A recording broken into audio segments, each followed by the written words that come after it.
Welcome to Shavi by Shiv sarees. இன்னைக்கு video நான் பார்க்க போகிறேன் லேட்டஸ்ட் கலெக்ஷன் பார்த்தீங்கன்னா அம்பர்லா கட்டில் வந்திருக்கு 3 பீசஸ் செட்டு தான். நல்ல ஒரு லாங் அம்பர்லா கட்டில் வந்திருக்கு. நல்ல பயங்கரமாக ஃப்ளேர் இருக்கும். இதில் பாருங்கள், இந்த பிரிண்ட்ஸ் வந்து ரொம்ப ஒரு எக்ஸ்ட்ராடனரியாக இருக்கும் உங்களுக்கு. இதில் வந்து பிரிண்ட்ஸ் பார்த்தீங்கன்னா இந்த லீஃப் பிரிண்ட் வந்துட்டு ஃபுல்லாக வந்திருக்கும். நல்ல ஒரு லாங்காக வந்திருக்கு பாருங்கள். டாப்பில் ஃபுல்லாக ஃப்ளேர் வந்திருக்கும். துப்பட்டா நல்ல ஒரு பியூட்டிஃபுல் ஒரு க்ரீன் பார்த்தீங்கன்னா ஒரு லவ்லி க்ரீன், லைட் க்ரீனில் ஒயிட் கலரில் பிரிண்ட்ஸ் வந்திருக்கு. இது எல்லாமே நல்லா ஆயில் பெயிண்டட் பிரிண்ட்ஸ் வந்திருக்கும். ஸ்லீவில் எல்லாத்தையும் வந்து ஒர்க் நல்லா இருந்திருக்கும். இந்த பிரிண்டட் ஒர்க் ரொம்ப அழகாக வந்திருக்கும். உங்களுக்கு 3/4 தான் நெக் டிசைன் வந்துட்டு. இதில் வந்து உங்களுக்கு பார்த்தீங்கன்னா இந்த பீட்ஸ் ஒர்க்கோட வந்திருக்கும். ரொம்ப லவ்லியாக இருக்கும் பாருங்கள். இது குட்டி குட்டி மிரரோட வந்திருக்கு. இதுக்கு வந்து அட்ஜஸ்டபிள் நாட்டோட இருக்கும் பாருங்கள்.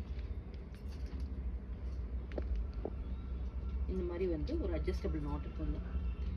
டைட்டாக வேணுங்கிறவங்களுக்கு இந்த மாதிரி நாட் பண்ணிக்கலாம். ரொம்ப நல்லா இருக்கும். இது பீசஸில் ஃபுல் அம்பர்லா கட்டில் பாருங்கள். இது ஒரு பியூட்டிஃபுல்லாக ஒரு மெஜந்தா ஷேடு, இது டார்க் மெஜந்தா ஷேடு. இது நல்ல ஃப்ளேர் வந்து இது வரைக்கும் நல்லா ஃபுல்லாக வரும். ஃபிட்டிங் செம்மையாக இருக்கும். அது உங்களுக்கு பார்த்தீங்கன்னா நெக்கில் வந்துட்டு இதே மாதிரி கிளாஸ் பீட்ஸோடு வந்திருக்கும். வித் மிரர் ஒர்க்கோடு வந்திருக்கும். ஃபுல்லாகவே உங்களுக்கு இந்த மாதிரி வந்துட்டு ரொம்ப அழகாக வந்துருக்கும். ஃப்ளேர் ஒர்க்கர்ஸ் வந்துட்டு இந்த மாதிரி வரும் உங்களுக்கு. பிரிண்ட் எடுத்துக்கலாம். ஒரு கிளாஸியான செட் இது. இதில் 2 ஷேட்ஸ் இது. சேம் இதுலேயுமே வந்து உங்களுக்கு பார்த்தீங்கன்னா அட்ஜஸ்டபிள் நாட் வந்திருக்கும். நாட் இதுலேயும் வரும் பாருங்கள். இந்த மாதிரி சேம் நம்ம வந்து இதே மாதிரி செட்டுக்கு இந்த மாதிரி வேர் பண்ணிக்கலாம். உங்களுக்கு டைட் பண்ணிக்கிறதுக்கு ரொம்ப அழகண்டாக இருக்கும். ரொம்ப ஒண்டர்ஃபுல்லான ஒரு செட்டு தான். Lovely set.